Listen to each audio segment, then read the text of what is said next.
قرآن پاک کی second last سورت ہے۔ اس کا مقام نزول یہ ہے کہ ایک قول یہ ہے کہ سورہ فلق مدینہ منورہ میں نازل ہوئی، اور دوسرا قول یہ ہے کہ مکہ مکرمہ میں۔ البتہ پہلے قول کے بارے میں علماء فرماتے زیادہ صحیح ہے، یعنی یہ مدینہ منورہ میں نازل ہوئی۔ اس سورت میں 1 رکوع اور 5 آیتیں ہیں۔ فلق کے کئی معنی ہیں، یہاں اس سے مراد صبح ہے، چونکہ اس سورت کی پہلی آیت میں یہ لفظ موجود ہے، اس مناسبت سے اسے سورہ فلق کہتے ہیں۔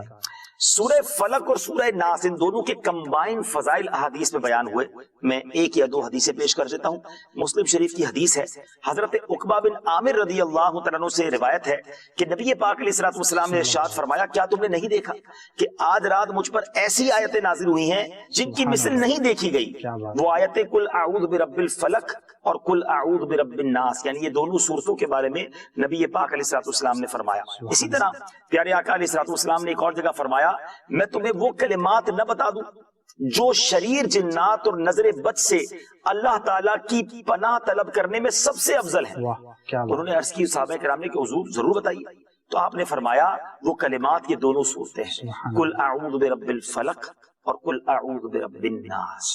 تو یاد رہے کہ جادو حق ہے، جادو ہو سکتا ہے، کرنے والے غلط ہیں، مگر جو لوگ انکار کرتے ہیں وہ درست نہیں، کیونکہ اس کا شان نزول ہی یہ ہے۔ سورہ فلق اور سورہ ناس ان دونوں کا شان نزول یہ ہے کہ لبید بن عاصم یہودی اور اس کی بیٹیوں نے نبی پاک علیہ الصلوۃ والسلام پر جادو کیا۔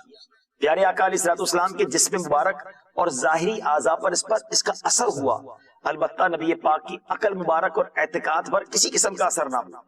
چند دنوں کے بعد جبریل امین علیہ الصلوۃ والسلام آئے اور انہوں نے عرض کی کہ ایک یہودی نے آپ پر جادو کیا ہے، اور جادو کا کچھ سامان فلاں کنویں میں ایک پتھر کے نیچے دبا ہوا ہے۔ نبی پاک علیہ الصلوۃ والسلام نے حضرت علی کرم اللہ تعالی وجہ الکریم کو بھیجا، اور انہوں نے کنویں کا پانی نکالنے کے بعد پتھر اٹھایا تو اس کے نیچے سے کھجور کے درخت کے نرم حصے سے بنی ہوئی تھیلی برآمد ہوئی۔ پیارے آقا کے منہ مبارک بھی تھے جو آقا کی کنگھی مبارک میں رہ چکے تھے، اور اسی طرح نبی پاک کی کنگھی کے چند دندانے بھی اس میں تھے۔ ایک ڈورا یا کمان کا چلا جس میں 11 گرہیں تھی، اور ایک موم کا پتلا تھا جس میں 11 سوئیاں چبوئی ہوئی تھی۔ یعنی اس زمانے میں بھی جادو ہوتا تھا، اور نبی پاک پر معاذ اللہ یہ کرنے کی کوشش کی گئی۔